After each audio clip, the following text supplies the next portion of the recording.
कि पर्यटक आएंगे तो उतरेंगे कहाँ, रांची में, देवघर में या फिर बोकारो में? धनबाद के पास अपना एयरपोर्ट क्यों नहीं है, इसका जवाब किसी के पास नहीं है। सरकार को कभी न कभी तो शर्म आएगी ही। आपके सवाल के पीछे में बहुत बड़ी राजनीति छुपी हुई है। हमने ट्वीट की लाइन लगा दी है जी। आज तक कोई जवाब नहीं आता है। यहाँ की जनता हत्यारी है। सबसे बड़ा सवाल, हत्यारा कौन? 12 जुलाई 2022 को नेशनल टेलीविजन पर लाइव टेलीकास्ट के दौरान धनबाद वासियों के सपने की गला घोटकर हत्या कर दी गई। नमस्कार, मैं केतकी लाइव इंडियन गार्ड से। 12 जुलाई 2022 झारखंड के लिए गर्व का दिन था, मगर अफसोस धनबाद के लिए दुख का। प्रधानमंत्री नरेंद्र मोदी ने देवघर को एयरपोर्ट की सौगात दी। मंच से घोषणा हुई कि देवघर के बाद दुमका, जमशेदपुर और बोकारो को एयरपोर्ट मिलेगा, परंतु अफसोस धनबाद का नाम इस सूची में शामिल नहीं था। पड़ताल की इस कड़ी में आज हम कोशिश करेंगे धनबाद की नब्ज टटोलने की। क्या सोचते हैं धनबाद वासी, क्या कहना है धनबाद वासियों का, क्यों ठगा महसूस कर रहे हैं धनबाद के वासी?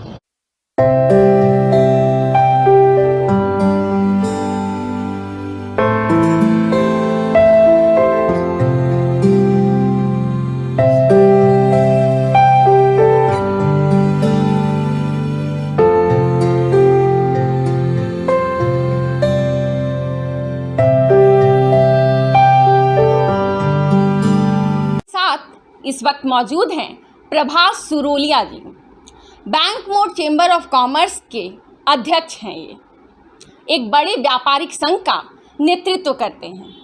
आइए जानते हैं कि एयरपोर्ट वाले मामले पर इनका क्या कहना है। नमस्कार सर। नमस्कार सर, एयरपोर्ट का मसला बार बार उठता है धनबाद में, और ये फिर से गर्म हुआ है ये मुद्दा, क्योंकि अभी देवघर में एयरपोर्ट का उद्घाटन हुआ है। तो इस मामले में आपकी क्या राय है?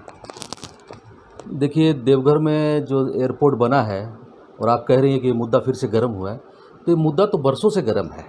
अभी ये है कि इसमें और थोड़ा सा घी डाल दिया गया है तो ये आग और भड़क गई है, क्योंकि देवघर में एयरपोर्ट बन गया तो हमको खुशी है कि झारखंड में हमारा दूसरा एयरपोर्ट मिला है, लेकिन उससे कहीं ज़्यादा दुख इस बात का है कि हम डिजर्व करते थे धनबाद वासी।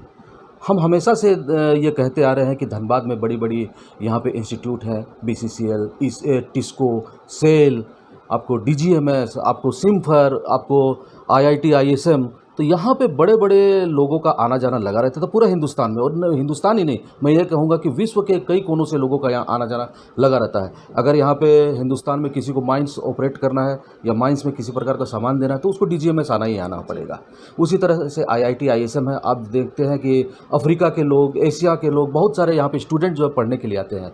और हम व्यापारी लोग हैं, हम व्यापारियों को तो एक कनेक्टिविटी अच्छी चाहिए ही चाहिए हमारा व्यापार को सुगम करने के लिए। तो जब हमारे पास में कनेक्टिविटी नहीं है तो हमारा व्यापार भी नहीं फल फूल पाएगा। तो हम लोग को इसमें बहुत दुख हुआ। ये समझिए कि धनबाद की जनता के साथ में हमेशा के साथ पक्षपात होता रहा है, और दुर्भाग्य है हम लोग का कि हम लोग के पास में एयरपोर्ट नहीं है। जी सर, मैं ये जानना चाहूँगी, जैसे मामला तो गर्म होता रहता है, लेकिन ये भी काफ़ी जाना हुआ यहाँ पर ये सत्य है, एक कह सकते हैं कि धनबाद वासियों को इससे दिक्कत है। एयरपोर्ट ना होने के कारण उन्हें बहुत सारी समस्याओं का सामना करना पड़ता है। तो वो कौन सी समस्याएं हैं, ज़रा आप उस पर प्रकाश डालेंगे? आज मेरे को अगर मुंबई जाना हो कोई सामान खरीदने के लिए अपने व्यापार के लिए, धनबाद से एकमात्र ट्रेन है। लंबी दूरी की ट्रेन है, लेकिन उसमें वेटिंग भी उतनी ही लंबी रहती है। तो मेरे पास में कोई ऑप्शन नहीं है कि मैं जाऊं कलकत्ता जाऊं, अंडाल जाऊं, वहाँ से फ़्लाइट पकड़ूं। इसी तरह से दिल्ली है दिल्ली की बहुत सारी ट्रेन है, लेकिन सब में वेटिंग है, कभी भी आपको टिकट नहीं मिलती। आप पहले से प्लान कर सकते हैं तो फिर आप प्लेन पकड़िए। तो और भी बहुत सारी चीज़ें, अगर बीमार पड़ गया यहाँ पे तो यहाँ पे बाहर के डॉक्टर आ नहीं रहे हैं। क्यों नहीं आ रहे हैं? क्योंकि उनका समय बहुत ज़्यादा बर्बाद होता है। अगर फ्लाइट रहता तो वो हो सकता है किसी मरीज़ को अटेंड करने के लिए आ जाते और वापस चले जाते। तो मेरे पास में क्या है, अगर मैं बीमार पड़ गया तो बाहर जाने के लिए भी मुझे फिर कलकत्ता या अंडाल जाना पड़ेगा या रांची जाना पड़ेगा। तो सब चारों तरफ से तो हमको परेशानी है। तो इसलिए एयरपोर्ट तो चाहिए ही चाहिए। दूसरी सबसे बड़ी बात क्या है कि कनेक्टिविटी अगर किसी शहर में नहीं होगी तो वो शहर धीरे धीरे धीरे वो डाइंग शहर हो जाएगा। हमारे पास में आज रेलवे के लिए देख लीजिए, रेलवे में हम सबसे ज़्यादा राजस्व देते हैं। कभी पहले पायदान पे आते हैं, कभी दूसरे पे, कभी कभी तीसरे पे भी हम आए हैं। तो हम चलिए हम तीसरे पे भी अगर आए हैं पूरे हिंदुस्तान में, उसके बावजूद भी तो आज हमारे पास में ट्रेन नहीं है। दिल्ली की सीधी ट्रेन नहीं है, बेंगलोर की नहीं है, मुंबई की एकमात्र ट्रेन है, पूना की कोई ट्रेन नहीं है। यस। तो हमारे पास में तो किसी प्रकार का कोई साधन नहीं है। और अगर ये एयरपोर्ट हो जाता तो हमको लगता है कि ये धनबाद जो जितना आज पिछड़ रहा है हर मामले में, शायद ये धनबाद जो है पिछड़ने की बजाय पूरे हिंदुस्तान को जिस तरह से रोशनी दे रहा है, यहाँ का कोयला रोशन कर रहा है, ये और बेहतर तरीके से रोशन करता है और खुद भी रोशन होता। जी सर, आपने पिछड़ेपन की अभी बात की कि धनबाद पिछड़ रहा है। सर, यहाँ धनबाद बीजेपी जो है वो सांसद श्री पशुपतिनाथ सिंह जी के पक्ष में आ गई है, उनके बचाव में आ गई है। और उसका कहना है कि अभी जो प्रोजेक्ट्स आए हैं दुमका में, जमशेदपुर में और बोकारो में जो बात हुई है कि वहाँ पर एयरपोर्ट बनेगा, तो उनका कहना है कि इन दुमका का चुनाव इस कारण किया गया है क्योंकि वो अति पिछड़े इलाकों में आता है। तो आपका क्या कहना है इसमें? धनबाद को नहीं चुना गया और दुमका को चुना गया क्योंकि वो अति पिछड़े में है। आपके सवाल के पीछे में बहुत बड़ी राजनीति छुपी हुई है और मैं इसको राजनीतिक तरीके से ही जवाब देना चाह रहा हूँ। सरकार, केंद्र सरकार जो है, भले ही आज भाजपा के लोग बचाव करते हों, लेकिन केंद्र सरकार जानबूझ के इस तरह का काम कर रही है। संथाल में वो पिछड़ी हुई है, दुमका में उनको अपना बेहतर बेस बनाना है, इसलिए वो दुमका को चुन रहे हैं। धनबाद के लोग जो है लाखों लाख वोट देते आ रहे हैं, हर चुनाव में वोट देते आ रहे हैं। भले ही मन में वो कितनी किसी को कुछ भी कहते आओ, लेकिन जब चुनाव का समय होता है तो वो लोग थोक के भाव में वोट देते हैं। तो वो तो इस बात को देख रहे हैं कि वोट तो हमको यहाँ मिलेगा ही मिलेगा, वोट वहाँ नहीं मिलेगा, इसलिए वहाँ का विकास करना है। सबसे बड़ा यही कारण है। ओके, मतलब वोट बैंक की राजनीति हो रही है। बिल्कुल बिल्कुल, वोट बैंक की ही राजनीति है जिसका हम लोग आज खामियाजा भुगत रहे हैं। धनबाद की जनता अगर एक बार इस बात को समझ जाए तो धनबाद का आप देखिए किस तरह से विकास होगा। सर, अगर मैं आपसे एक शब्द में जवाब चाहूँ कि धनबाद के सपनों का हत्यारा कौन, तो आप क्या कहेंगे? केंद्र सरकार, राज्य सरकार, मोदी जी, हेमंत सोरेन या यहाँ की सांसद? हत्यारा बहुत ही खतरनाक सवाल है आपका। यहाँ की जनता हत्यारी है। ओके, कैसे? बार बार एक ही जुल्म कर रही है वो अपने ऊपर में, खुद के ऊपर में। धनबाद वासी गर्व से कहते हैं हमारे पास BCCL है, हमारे पास सिम्फर है, हमारे पास DGMS है, लेकिन अफसोस हमारे पास एक एयरपोर्ट नहीं है। पिछले महीनों धनबाद की DPRO ईसा खंडेलवाल ने धनबाद पर एक डॉक्यूमेंट्री बनवाई। लक्ष्य रखा कि धनबाद में पर्यटन को बढ़ावा मिले, लेकिन जरा ये बताइए कि पर्यटक आएंगे तो उतरेंगे कहाँ? रांची में, देवघर में या फिर बोकारो में? धनबाद के पास अपना एयरपोर्ट क्यों नहीं है, इसका जवाब किसी के पास नहीं है। हमारे साथ इस वक्त मौजूद हैं बैंक मोड़ चेंबर ऑफ कॉमर्स के सचिव प्रमोद गोयल जी। आइए बात करते हैं कि एयरपोर्ट वाले मामले में इनकी क्या राय है। नमस्कार सर। नमस्ते सर, अभी जो ये मामला हुआ, देवघर में एयरपोर्ट का उद्घाटन हो गया और धनबाद वासी अभी केवल टकटकी निगाहों से देखते रह गए। इस मामले में आपका क्या कहना है? देवघर को एयरपोर्ट मिला, इसमें हमारी कोई आलोचना नहीं हो सकती है। हर शहर को अधिकार है कि वहाँ पर सुविधाएं बढ़े। धनबाद का जहाँ तक सवाल है, धनबाद में एयरपोर्ट की मांग आज से नहीं, बहुत पुरानी मांग है और ये इतनी बड़ी मांग भी नहीं है कि इसके लिए राज्य सरकार, केंद्र सरकार, किसी को भी MP MLA को सोचना पड़े। एक बुनियादी आवश्यकता है ये। धनबाद एक खनिज पदार्थ, कोयले का एक राजधानी कहलाता है। BCCL, TISCO, ECL, CCL, IIT, ये सब BIT, TISCO, ये कई संस्थाएं ऐसे, सिम्फर, हिंदुस्तान का एकमात्र जो है यहाँ पर जो जहाँ कोयले की जांच होती है, DGMS, वो धनबाद में है। बड़ा अफसोस होता है कि एक हवाई अड्डे की मांग के लिए धनबाद को इस तरह जलील होना पड़ रहा है। मैं ये नहीं कह सकता हूँ कि धनबाद की मांग पूरी नहीं हो रही है। एक मांग पूरी नहीं होना कुछ समस्याएं नहीं हो सकती है, लेकिन किसी को जलील करना ये समस्या नहीं है। ये कोई ख़ास वजह है कि धनबाद वासियों को बार बार जलील किया जा रहा है।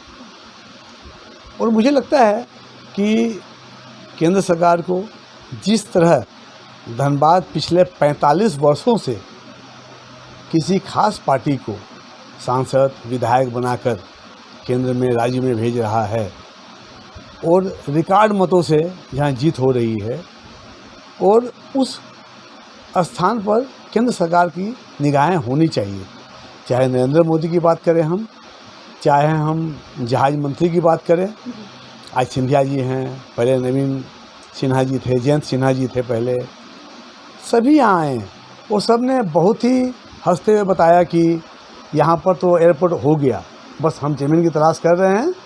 कभी बलियापुर का नाम आता है, कभी जीटी रोड का नाम आता है, और मुझे लगता है कि ज़मीन वाली बात जो है ये प्योर टाल मटोल वाली बात है। सरकार को जिस समय जो चीज़ बनानी होती है उसके लिए ज़मीन मिल जाती है। जब यहाँ आम जनता का मामला आया है ये कि जहाँ हमें एयरपोर्ट के लिए जगह चाहिए, वहीं फेंका फेंकी शुरू हो जाती है। मुझे लगता है कि कुछ तो बात ऐसी है कि धनबाद को बुनियादी सुविधाओं के लिए भी जो है जलील किया जाता है, मांग पूरी नहीं जलील किया जाता है। मेरा मानना ये है, हम धनबाद वासियों को ये बताया जा रहा है कि सबसे ज़्यादा टैक्स आप देते हैं, रेवेन्यू में आप आगे, रेलवे का रेवेन्यू बोलिए, झारखंड सरकार का राजस्व बोलिए, सब में आप आगे, फिर भी देखिए हम आपको कुछ नहीं दे रहे हैं, आप कुछ नहीं कर पा रहे हैं। शायद हम जलालत की ज़िंदगी जीने को बाध्य हो गए हैं। इस जलालत भरी ज़िंदगी देने वालों को मेरा हार्दिक शुभकामना, हार्दिक आभार। हम जो हैं वो भागवत एक श्लोक है, कर्म किए जा फल की इच्छा मत कर तू इंसान।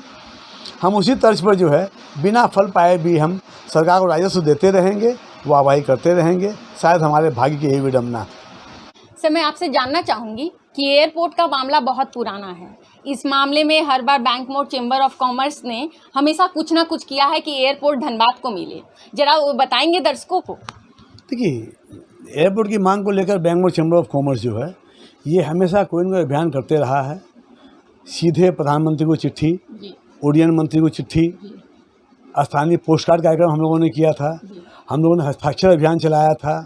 अभी हाल में हमारे अरोड़ा जी जो हैं, इन्होंने सिंधिया जी को जो है पत्र भी लिखा है, और हम लगातार जो है इसके लिए मतलब बहुत ही सहानुभूतिपूर्वक मांग करते आ रहे हैं, रहम कीजिए हम पर, ये दे दीजिए। धनबाद के बच्चे माने अंधकार में चले जाएंगे। धनबाद में इलाज के लिए कोई डॉक्टर नहीं आना चाहता है, जो एजुकेशन इंस्टीट्यूट है उसमें कोई फैकल्टी नहीं आना चाहती है, इलाज मिलेगा नहीं, शिक्षा मिलेगी नहीं। जब शिक्षा और स्वास्थ्य नहीं बचेगा तो धनबाद में बचेगा क्या। धनबाद को सिर्फ दोहन का केंद्र मान लिया गया है। हम हमेशा आग्रह किए, बीच में हमारे जयंत सिन्हा जी आए थे, उड्डयन राज्य मंत्री थे, उन्होंने तो सिंपल हॉल में जो है घोषणा कर दी थी कि ये आपको निश्चित मिल जाएगा पक्की। एयरपोर्ट नहीं मिला, इसके लिए केवल धनबाद की चैम्बर नहीं, धनबाद की तमाम जनता दुखी है।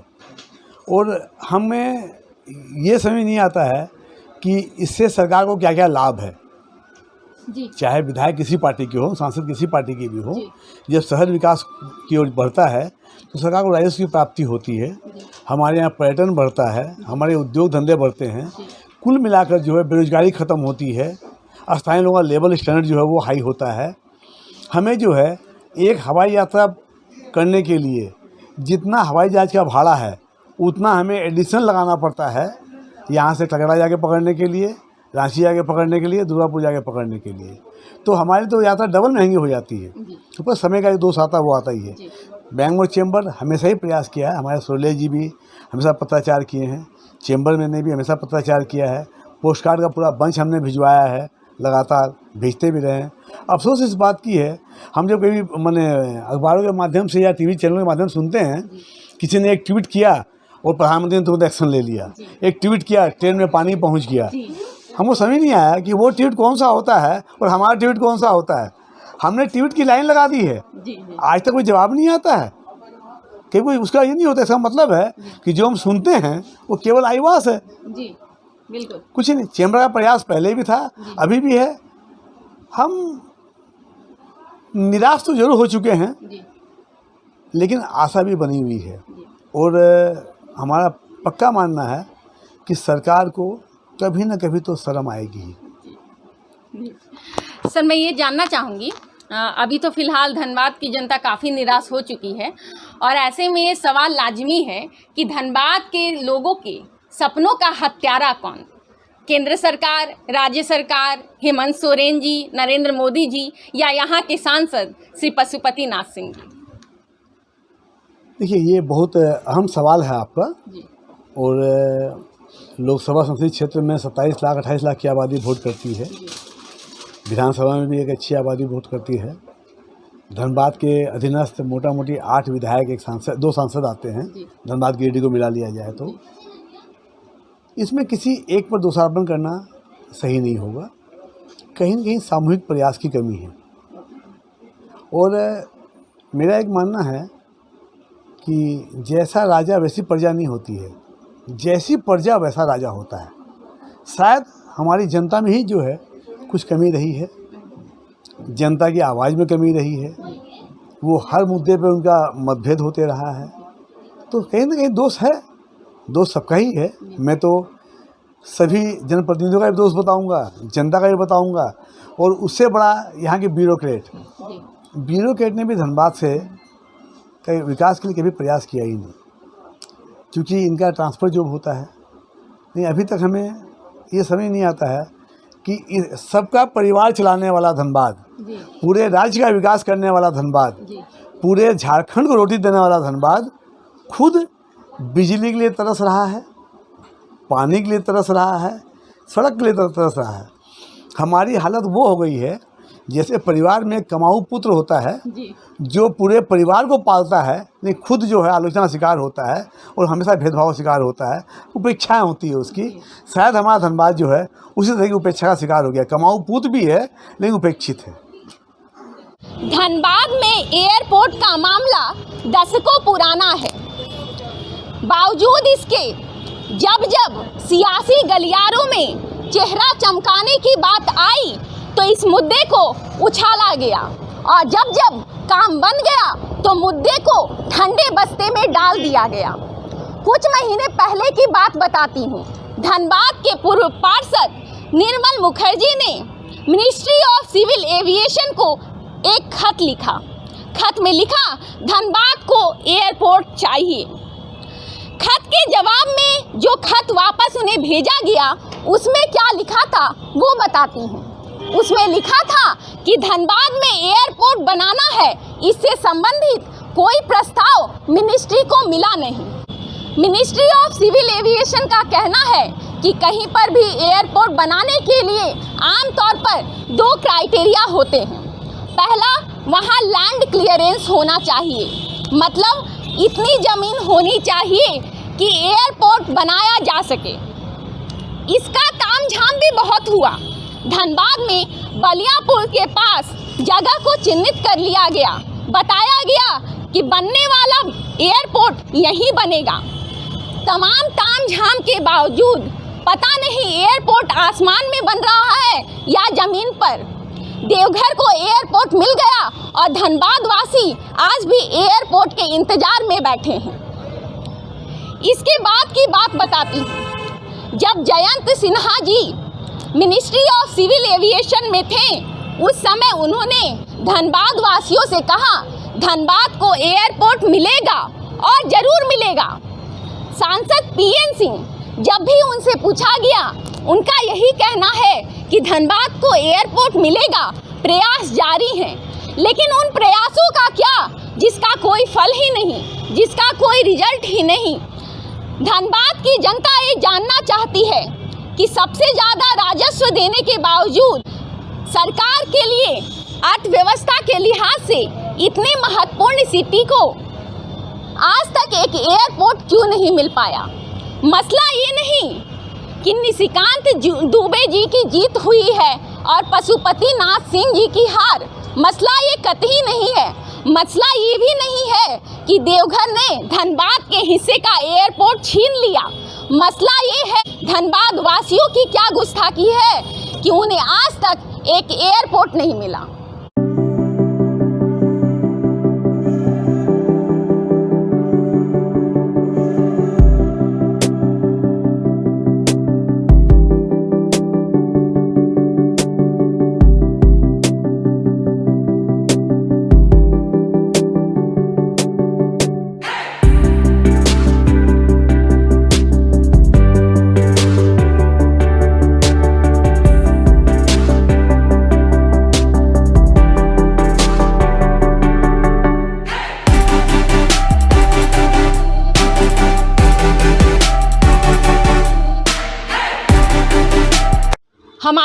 साथ इस वक्त मौजूद हैं बैंक मोड़ के एक प्रतिष्ठित संस्थान ऑबलाइज के व्यवसायी। क्या सोचते हैं इस मामले में, इनकी राय क्या है एयरपोर्ट के मसले पर। नमस्कार सर। नमस्कार, मेरा नाम लक्षित अरोड़ा है। जी सर। बैंक मोड़ में मेरा संस्थान ओबलाइज है। जी। देखिए, पहला तो धनबाद हमारा BCCL मेन है, भारत कोकिंग कोल लिमिटेड के लिए पूरे देश में जाना जाता है। जी। और ये केंद्र भी है बहुत सारे अनुष्ठान का, जी। जैसे BCCL हो गया, IIT भी यहीं पे है और मेडिकल कॉलेजेस भी बहुत अच्छे यहाँ पे हैं हमारे, जिस कारण से यहाँ के स्टूडेंट्स को भी कहीं आना जाना हो, कोई मीटिंग्स अटेंड करनी हो या फ्यूचर में कोई प्रोफेसर्स को या आना जाना हो, कोई लेक्चरर हो, तो वो सुविधा भी यहाँ पे उपलब्ध नहीं हो पाती है। फैसिलिटीज़ भी आप जैसे जानते हैं कि बिल्कुल भी नहीं है, तो इसलिए यहाँ पे कोई आना नहीं चाहता है। पहला तो कोई डॉक्टर यहाँ पे ट्रैवल नहीं करना चाहता है क्योंकि यहाँ पे एयरपोर्ट फैसिलिटीज़ नहीं है। कोई स्पेशलिस्ट अगर हम चाहे, कोई इमरजेंसी हो, तो हमें भागना पड़ता है इस शहर छोड़ के, वहाँ से कोई आना ही नहीं चाहता हमारे यहाँ। तो ये बहुत ही ज़्यादा दुविधा की बात है। इस कारण से यहाँ पे आगमन बहुत कम होता है लोगों का। सर, मैं जानना चाहूँगी कि आप एक दुकान के मालिक हैं, यहाँ पर व्यापार करते हैं धनबाद में, तो ऐसे में एयरपोर्ट नहीं होने के कारण यहाँ के व्यापारियों को क्या क्या दिक्कतें होती हैं, वो बताएंगे? बिल्कुल। देखिए, पहले तो मेरी भी परचेजिंग यहाँ पे बॉम्बे से होती है, तो मेरे को भी अप डाउन करने के लिए यहाँ से कम रांची या कोलकाता, दुर्गापुर में भी ये फ़्लाइट्स अवेलेबल नहीं होती जल्दी, वहाँ से भी कैंसिल कर दी जाती है। तो ये मेरे को रांची मेरा सबसे मेन हॉटस्पॉट है, जिस कारण से मेरे को बहुत तकलीफ़ होती है। कम से कम मेरे को 4 घंटे रांची, उसके बाद मेरे को आगे ट्रैवल करना पड़ता है। सो इस कारण से यहाँ के बाकी व्यवसायी भी जो है वो भी बाहर से ही अपना सब इंपोर्ट एक्सपोर्ट करते हैं, जिस कारण से यहाँ पे बहुत दुविधा है। व्यापारियों के लिए तो काफ़ी दुविधा है। सर, आप यहाँ पर युवाओं का भी रिप्रेजेंटेशन करते हैं व्यापार संघ में, तो आप ये बता सकते हैं कि यहाँ युवाओं की क्या राय है, धनबाद के युवा क्या सोचते हैं इस मामले पर? देखिए, युवा आप जैसे जानते हैं आजकल ट्रैवलिंग का बहुत शौक़ रखते हैं। जी। वो चाहते हैं कि हर जगह घूमी जा सके और आसान तरीके से, कम दामों में। जी। और लोकल एयरपोर्ट होने से हमें कम दाम भी मिलेगा, हमारा ट्रैवलिंग कॉस्ट कट होगा, जिस कारण से हमें घूमने में भी आराम होगा। बस यही युवा चाहते हैं कि ये भी हो और साथ में हमें फैसिलिटीज़ भी काफ़ी मिले, मेडिकल फैसिलिटीज़ भी ईज़िली अवेलेबल हो, युवा ये भी चाहते हैं। इस कारण से बहुत युवा धनबाद को छोड़ के जा रहे हैं। अच्छे इंजीनियर्स, यहाँ के जो इंजीनियरिंग करे कॉलेजेस से, IIT के बच्चे भी धनबाद में नहीं रहना चाहते, वो भी धनबाद से बाहर जाके ही जॉब करना चाहते हैं।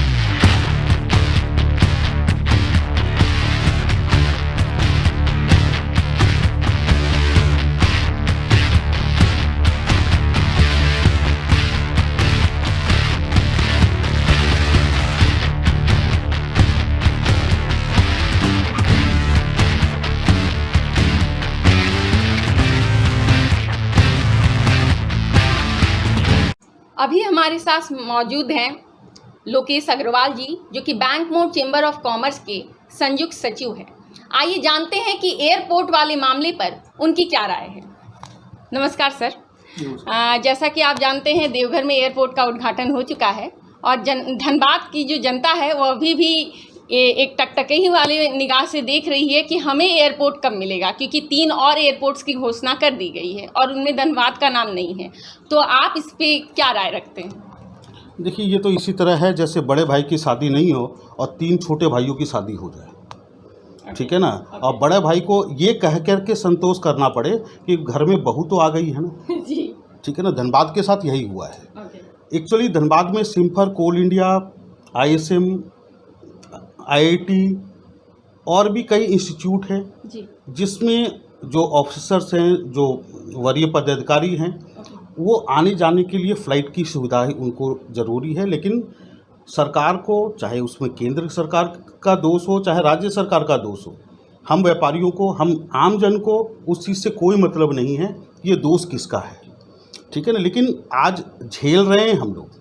आज यहाँ हमारे यहाँ हॉस्पिटल की सुविधा प्रॉपर नहीं हो पा रही है, क्योंकि जो बड़े डॉक्टर हैं वो आ नहीं सकते एयरपोर्ट नहीं होने के कारण। भाई आज मान लीजिए, एक सपोज कीजिए हमें एक सांत्वना दी जा रही है कि बोकारो में है, बोकारो भी 1.5 घंटा लगेगा। कोई भी रांची है, रांची 3, साढ़े 3, 4 घंटा लगेगा। दुर्गापुर है, दुर्गापुर भी 2 घंटा लगेगा। धनबाद क्यों नहीं? अगर धनबाद, बोकारो, पुरुलिया इसको मिला करके एक एयरपोर्ट दे दिया जाता तो ये बहुत ही उत्तम होता। अगर चंदन क्यारी हमारे पीछे में है, धनबाद से बिल्कुल 20 मिनट का रास्ता है। अगर चंदन क्यारी में एयरपोर्ट बना दिया जाता, चंदन क्यारी में गवर्नमेंट के पास में बहुत ज़मीनें हैं, चंदन क्यारी में अगर एयरपोर्ट बनता तो इससे आपको पुरुलिया को भी लाभ मिलता, धनबाद को भी लाभ मिलता, बोकारो को भी लाभ मिलता और एक अच्छा इंटरनेशनल एयरपोर्ट वहाँ पर सृजन हो सकता था। लेकिन मेरे को लगता है कि इसमें सरकार की और जनप्रतिनिधियों की इच्छा शक्ति की कमी है, जिसके कारण आम व्यापारियों को और यहाँ के आम जन को झेलना पड़ रहा। सर, धनबाद को एयरपोर्ट इतने दिनों की मशक्क़त के बावजूद नहीं मिला, तो आपको क्या लगता है इसके लिए जिम्मेवार कौन है? मेरे को सबसे पहले तो ये बता दीजिए कि धनबाद को अभी तक मिला ही क्या है। आज भी धनबाद की जनता पानी, बिजली और सड़क के लिए आंदोलन कर रही है। आज आज़ादी के इतने दिन बाद भी अगर हम इन मूलभूत सुविधाओं के लिए लड़ना पड़ रहा है, इससे बड़ी विडंबना कुछ नहीं हो सकती। और आज धनबाद में दूसरी चीज़ क्या है कि एम्स धनबाद में बनना था, लेकिन एम्स देवघर चला गया। अरे अब हमारे को धनबाद वासियों को तो ये लग रहा है कि आप एक काम करें कि धनबाद को देवघर में विलय कर दें, तो वो ज़्यादा अच्छा होगा, क्योंकि अब तो मांगने से कुछ मिलना नहीं है, सिर्फ सांत्वना मिलना है। राजस्व यहाँ से सबसे ज़्यादा जाता है, ठीक है। उसके बाद दूसरी चीज़ क्या है कि मान लो जो हमारे जनप्रतिनिधि है, पता नहीं वो क्या करते हैं। राज्य सरकार केंद्र पे पल्ला झाड़ती है, केंद्र राज्य सरकार के ऊपर में, लेकिन भुक्तभोगी तो आम जन और व्यवसायी हैं। यहाँ पर जो नए उद्योग है वो लग नहीं पा रहे हैं एयरपोर्ट नहीं होने के कारण। आज कोई भी बड़ी कंपनी धनबाद आने से कतराती है, क्योंकि उनके वरीय पदाधिकारी या उनके मालिक कैसे आएंगे? उनको एयरपोर्ट नहीं है तो वो नहीं आएंगे। यहाँ धनबाद का विकास हो ही नहीं सकता। मेरे को तो ये लगता है ये सोची समझी साजिश है। धनबाद को एयरपोर्ट मिले, इसके लिए पर्टिकुलरली व्यापारी वर्ग का हमेशा से प्रयास रहा है। यहाँ के एक व्यापारी सुरेंद्र अरोड़ा जी ने मिनिस्ट्री ऑफ सिविल एविएशन को इस बाबत एक पत्र भी लिखा। इससे पहले जीएसटी काउंसिल की जब स्थापना हुई थी 2017 में, तब भी जब यहाँ पर जीएसटी की बात हो रही थी, उस मीटिंग में भी इस मामले को उठाया गया था। धनबाद को एयरपोर्ट की ज़रूरत है, इस मामले से अवगत कराने के लिए यहाँ के व्यापारियों ने हजारों की संख्या में पोस्ट कार्ड भी भेजे, लेकिन फिर भी मामले में कोई अंतर नहीं पड़ा। हालांकि जब से देवघर में एयरपोर्ट का उद्घाटन हुआ है, धनबाद के सांसद श्री पशुपतिनाथ सिंह यहाँ के लोगों के टारगेट में आ गए हैं। तरह तरह की भावनाएं लोग इंटरनेट और सोशल मीडिया साइट्स पर व्यक्त कर रहे हैं। कोई ताने दे रहा है तो कोई मखौल उड़ा रहा है। इसी दौरान धनबाद बीजेपी सांसद के बचाव में उतर आई है। उनका कहना है कि प्रधानमंत्री नरेंद्र मोदी ने दुमका को जो एयरपोर्ट सौगात में दी है, उसका कारण प्रधानमंत्री नरेंद्र मोदी की दूरदर्शी सोच है। उनका कहना है कि दुमका पिछड़े इलाकों में आता है, इसलिए दुमका को विकसित करने के लिए ज़रूरी है कि एयरपोर्ट और एम्स जैसी फैसिलिटीज़ ऐसे इलाकों में दी जाए। लेकिन कहीं दुमका को मेन स्ट्रीम में लाने के चक्कर में धनबाद को हाशिए पर खड़ा ना कर दिया जाए, इसका डर हर धनबाद वासी को सता रहा है। जनता जवाब चाहती है। धनबाद के लोगों को सब्ज बाग दिखाकर उन्हें खून के आंसू रुलाने वाले राजनेता जवाब दे, धनबाद वासियों के सपनों का हत्यारा कौन?